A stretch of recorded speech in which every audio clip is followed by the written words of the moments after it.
వీడియోలో ఏంటంటే రంగరాయ మెడికల్ కాలేజీలోని notifications only 10th class qualifications అన్నమాట. నేను లింక్ ఓపెన్ చేసి చూపిస్తాను ఏంటి క్వాలిఫికేషన్ ఏంటి అని చెప్పేసి. దీనికి ఓన్లీ 10th క్లాస్ మినిమం అన్నమాట. 10th inter ITI any degree వాళ్ళు కూడా ఇందులో జాయిన్ అవ్వచ్చు. నేను లింక్ ఓపెన్ చేసి చూపిస్తాను చూడండి. ఓకే అండి, ఇప్పుడు మనము రంగరాయ మెడికల్ కాలేజ్ లోని నోటిఫికేషన్స్ అన్నమాట.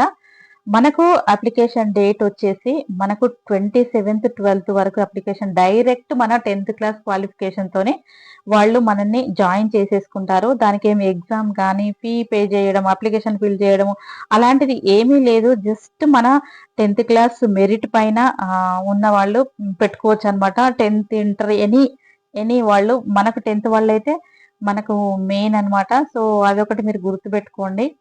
ఇక ముందుకెళ్ళినట్టయితే నోట్ ఉంది చూడండి. Note order issued by the collector and district magistrate DSC Kakinada district Kakinada on 20th 11th 25న ఇది ఇయర్ది అన్నమాట. సో ఇలా మనం ముందు చదువుకుంటూ వెళ్తే మనకి అప్లికేషన్ డేట్ ఇందాక చెప్పినట్టు మీరు 27th వరకు పెట్టుకోవచ్చు. డైరెక్ట్ అపాయింట్మెంట్ అన్నమాట.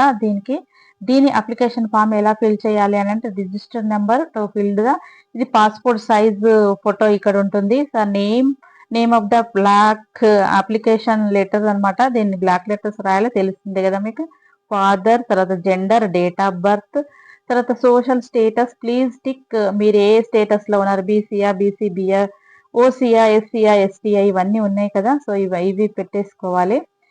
తర్వాత మా డీటెయిల్స్ అన్ని ఇందులో ఎడ్యుకేషన్ సంబంధించిన డీటెయిల్స్ ఆఫ్ స్కూల్ ఎడ్యుకేషన్ అన్నమాట.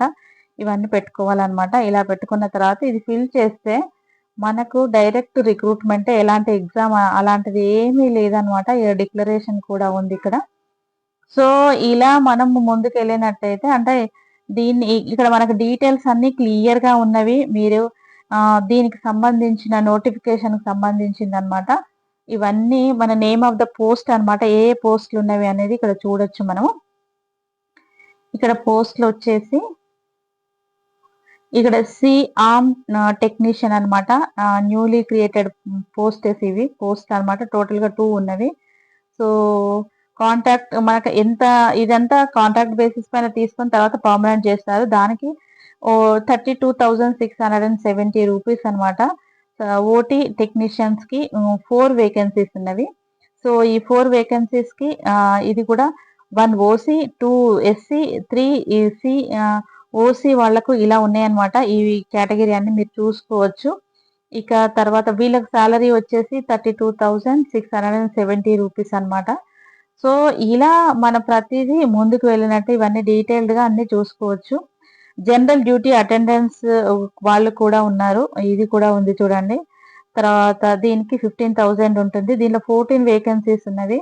ప్లస్ ఇంకోటి సిటీ టెక్నీషియన్స్ ఉంది. దీనికి 32,670 రూపీస్. ఇందులో 2 వేకెన్సీస్ ఉన్నాయి అన్నమాట. సో ఇలా ప్రతిదీ మనము చూసుకోవచ్చు. ఇలా మనము స్క్రోల్ చేస్తూ వెళ్ళాలి. ఇందులో అన్ని అంటే మన పోస్టులను బట్టి సాలరీస్ ఉంటవి. బీసీ వాళ్ళకు, ఓసీ వాళ్ళకి అన్ని ఉంటాయి అన్నమాట. సో ఇలా మనం ముందుకు వెళ్ళినట్టు అన్ని పొజిషన్స్ అన్ని సిటీ టెక్నీషియన్స్, తర్వాత మౌల్డ్ రూమ్ టెక్నీషియన్స్, తర్వాత రేడియో థెరపీ టెక్నీషియన్స్ ఇలా ఉన్నవి చూడండి. సో ఇలా ద పొజిషన్ బట్టి మనకు సాలరీస్ అలా ఉంటాయి అన్నమాట. ఇక్కడ వెయిటేజ్ ఉన్నది.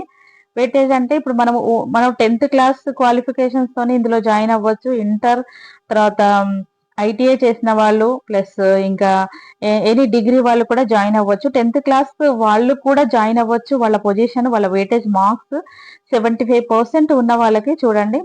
75% ఉన్న వాళ్ళకి ఇక్కడ ఇది aggregate of marks obtain to all years in the qualifying examination 75 marks. 75 marks ఉన్న వాళ్ళకి ప్రిఫరెన్స్ ఉంటుంది. Plus weightage for the experience up to 15% వరకు మనకు వాళ్ళు ఎక్స్క్యూజ్ చేస్తారనమాట. సో ఇలా ప్రతిదీ ఇలా ముందుకు వెళ్ళినట్టయితే అన్ని డీటెయిల్డ్ గా 5 మార్క్స్ తర్వాత 10 మార్క్స్ అంటే దీంట్లో కూడా ఉంటది కదా, బేస్డ్ ఆన్ కోవిడ్ డ్యూటీస్ అన్నమాట. అలాంటప్పుడు కొన్ని 6 months ఇది రాసి ఉన్నది. సో ఇవన్నీ డీటెయిల్డ్ గా చదువుకోండి. 10 మార్క్స్ అండ్ ఇవి అంటే వెయిటేజ్ అనమాట. వాళ్ళ మార్క్స్‌ని బట్టి వాళ్ళ అంటే వాళ్ళని ఎలా సెలెక్ట్ చేసుకోవాలి అనేది చూస్తారు. ఎస్సీ, ఎస్టీ వాళ్ళకి కొంచెం వెయిటేజ్ ఉంటుంది కదా! సో, అదొకటి గుర్తుపెట్టుకోండి. ప్లస్ ఇది the maximum age of the మనకెప్పుడు అంటే 25థ్ ఇప్పటి వరకే అనమాట. అంటే ఇది ఇంపార్టెంట్ కాదు కానీ ఓసీ క్యాండిడేట్స్‌కి మాక్సిమం 42 ఏజ్ 42 అన్నమాట. వీళ్ళకి మాక్సిమం ఏజ్ 42 వరకు వీళ్ళు ఇందులో జాయిన్ అవ్వడానికి అర్హులు. Plus SC, ST candidates including maximum age 47 అన్నమాట. మనకు ఓసీ వాళ్ళకు 42 ఉంటే ఎస్సీ, ఎస్టీకి 47 ఉంటుంది. అంటే 5 ఇయర్స్ వాళ్ళకు సడలిస్తారు కాబట్టి. సో, ఇలా ముందుకు వెళ్ళినట్టయితే చూడండి. అన్ని డీటెయిల్డ్‌గా నేను చెప్పానని అనుకుంటున్నాను. మనకు ఇది మాత్రం గుర్తుపెట్టుకోండి.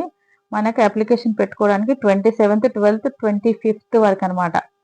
సో, ఇది అన్నమాట దీనికి సంబంధించిన రంగరాయ నోటిఫికేషన్. దీనికి క్వాలిఫికేషన్ వచ్చేసి మనకు ఓన్లీ 10థ్ క్లాస్ ఉంటే సరిపోతది. ఇది వేకెన్సీస్ అన్నమాట. దీన్ని మీరు దృష్టిలో పెట్టుకొని మనకు కావాల్సినయన్నీ పెట్టుకొని ఇదంతా ఒకసారి క్లియర్‌గా చదువుకోండి. ఎనీ డిస్ట్రిక్ట్ వాళ్ళు, ఏ స్టేట్ వాళ్ళైనా ఇందులో జాయిన్ అవ్వచ్చు. ఇది కాకినాడ ఉంది ఈ పీడీఎఫ్‌లో అని అనుకోకండి. ఎవరైనా జాయిన్ అవ్వచ్చు. ఇక నేను డీటెయిల్‌గా ఒకసారి మళ్ళీ మీకు క్లియర్‌గా చెప్తాను చూడండి. ఇందాక లింక్ ఓపెన్ చేసి చూసాను కదా, చూపించాను కదండీ! అంత క్లియర్‌గా చూసుకోండి. 1కి 2 సార్లు అన్ని మెయిన్ పాయింట్స్ మనకేం కావాలో last application date, age limit అన్ని చూపించాను చూడండి. ఇలాంటి వీడియోస్ కోసం మన ఛానల్‌ని కొత్తగా చూసేవాళ్ళు తప్పకుండా షేర్ చేయండి, లైక్ ఇవ్వండి. కనీసం నేను మినిమం 100 లైక్స్ అయినా ఎక్స్‌పెక్ట్ చేస్తున్నాను. ఎంతో ఎఫర్ట్ పెట్టి ఈ వీడియోస్ చేస్తున్నాను. తప్పకుండా లైక్ చేసి షేర్ చేయండి, సబ్స్క్రైబ్ చేసుకోండి కొత్తగా చూసేవాళ్ళు మన ఛానల్‌ని.